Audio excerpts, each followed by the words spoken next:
On a tous déjà eu cette impression, non? Que le cerveau est comme bloqué en mode alerte maximale.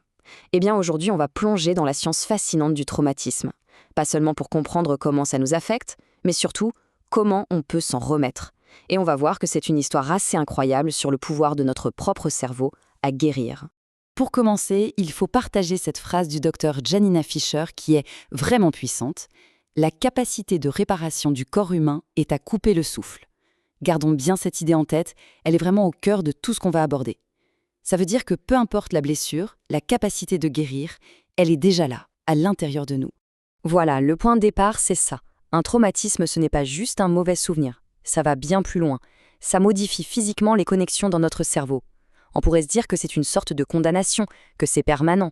Mais la science nous a montré quelque chose de complètement révolutionnaire, la neuroplasticité. Et ça, mais alors ça change absolument tout. Ça veut dire que notre cerveau peut se recabler. Et c'est précisément là que l'espoir commence. Bon, rentrons dans le vif du sujet.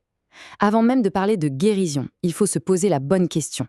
Qu'est-ce qu'un traumatisme au juste? Surtout pour notre cerveau. Parce que c'est bien plus complexe qu'une simple définition dictionnaire. Et c'est là que tout se joue, vraiment. Le traumatisme en soi, ce n'est pas l'événement, disons l'accident de voiture. C'est la réaction de notre système nerveux à l'intérieur de cette voiture. En fait, la menace n'a même pas besoin d'être réelle pour être traumatisante. Si notre cerveau perçoit un danger de mort, eh bien pour lui, c'est un danger de mort, point. Et il va réagir avec toute sa puissance de survie.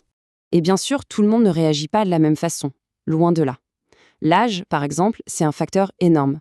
Ce qui est une simple frayeur pour un adulte peut être absolument terrifiant pour un enfant dont le cerveau est en plein développement. Et puis, il y a le pire des scénarios. C'est quand la menace vient de quelqu'un qui est censé nous protéger. Là, le sentiment d'isolement ou de trahison, ça multiplie l'impact de manière exponentielle. Ok, maintenant, allons voir ce qui se passe vraiment sous le capot. Qu'est-ce qui se déclenche dans notre cerveau quand l'alarme retentit? C'est un système de survie ultra rapide, incroyablement puissant, qu'on a hérité de nos ancêtres les plus lointains.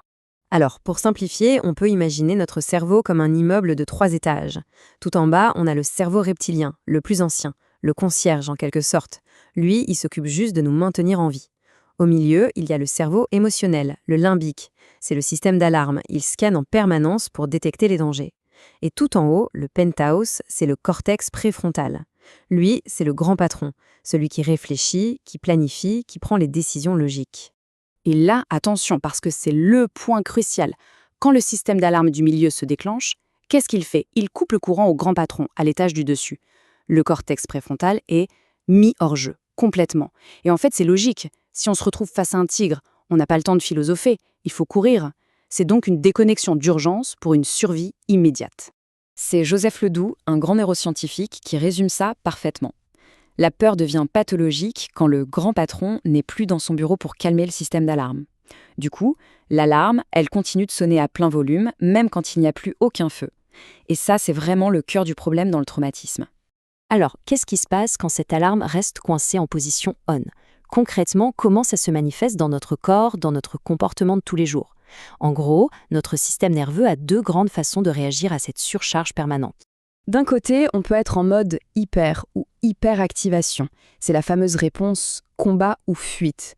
Là, le moteur tourne à plein régime. On peut se sentir anxieux, agité, toujours sur la défensive. Et de l'autre côté, on peut basculer en mode hypo, l'hypoactivation. C'est l'état de sidération. Là, le système coupe tout pour économiser l'énergie.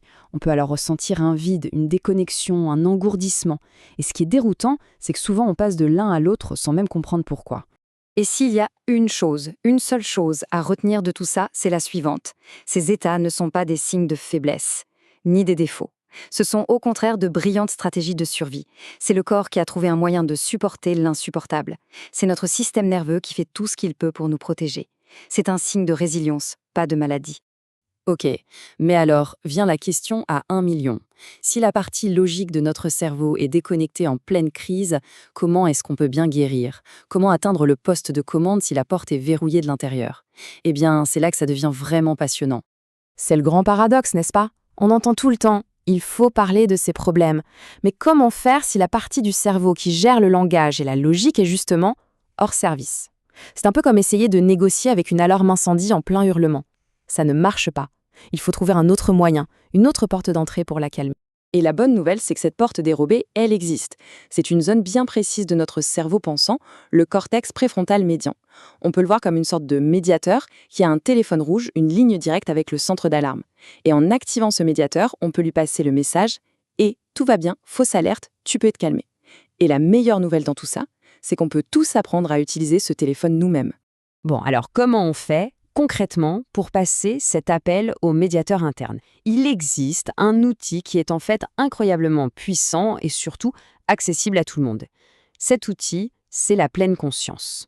Le mot peut faire un peu peur, mais en réalité, la pleine conscience, c'est très simple. Ça tient en 3 étapes. Premièrement, remarquer. Juste observer ce qui se passe à l'intérieur, sans aucun jugement. Deuxièmement, se détacher, c'est-à-dire voir l'émotion sans se laisser emporter par elle, un peu comme regarder un nuage passer dans le ciel. Et troisièmement, étiqueter ou nommer. Et là, la nuance est capitale. Au lieu de dire « je suis en colère », on dit « je remarque la présence d'une sensation de colère ». Ce tout petit pas de côté, ce simple changement de mot, c'est ce qui change absolument tout. En fait, si on devait tout résumer en 2 mots magiques, ce serait « remarquer » et « être curieux ». La curiosité, c'est l'antidote parfait au jugement.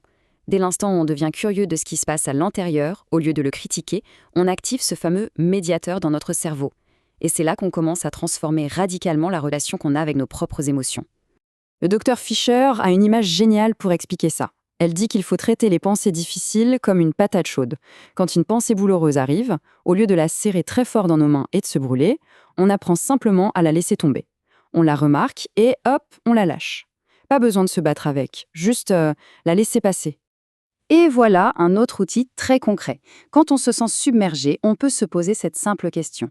Est-ce que c'est une pensée, une sensation dans mon corps ou une impulsion, une envie d'agir ? Rien que le fait de se poser la question, ça nous fait sortir du mode réaction automatique pour nous mettre en mode observation. Ça permet de décomposer la grosse vague qui menace de nous écraser en plusieurs petites parties et soudain, on retrouve un peu d'espace. Et qui dit espace, dit choix. Mais alors, on peut se demander comment des pratiques aussi simples peuvent avoir un effet aussi profond, aussi durable. La réponse tient en un seul mot. Et c'est sans doute l'un des concepts les plus porteurs d'espoir de toute la science moderne, la neuroplasticité. La neuroplasticité, en gros, c'est l'idée que notre cerveau est comme de la pâte à modeler. Il peut changer, il peut se réorganiser tout au long de notre vie. Pour prendre une image, imaginez que les réactions de stress sont des autoroutes neuronales super bien établies dans votre cerveau. Chaque fois qu'on pratique la pleine conscience, c'est comme si on commençait à tracer un nouveau petit sentier dans la forêt juste à côté. Au début, c'est un peu difficile, il y a des ronces. Mais plus on emprunte ce sentier, plus il devient un chemin, puis une route. Et pendant ce temps, l'ancienne autoroute, moins fréquentée, commence à être envahie par la végétation. Et pour trouver ce qui fonctionne pour soi, il y a une analogie que je trouve géniale. Il faut être un cuisinier, pas un pâtissier. Vous voyez, la pâtisserie, c'est de la chimie. Il faut suivre la recette au gramme près, sinon tout s'écroule. La cuisine, en revanche, c'est de l'art. On goûte, on ajuste, on ajoute un peu de ci, un peu de ça. La guérison, c'est exactement pareil. Il n'y a pas une seule recette. Il faut expérimenter, être créatif pour trouver sa propre formule. Et pour finir, voilà une idée un peu folle à méditer. Et si les mécanismes mêmes qui nous ont permis de survivre au pire étaient en fait la clé de notre guérison ? Cette hypervigilance, cette capacité à se couper du monde, et si, en les abordant avec curiosité et bienveillance, on pouvait les transformer, pour qu'ils ne soient plus de simples outils de survie, mais peut-être même des super pouvoirs pour guérir et pourquoi pas pour s'épanouir.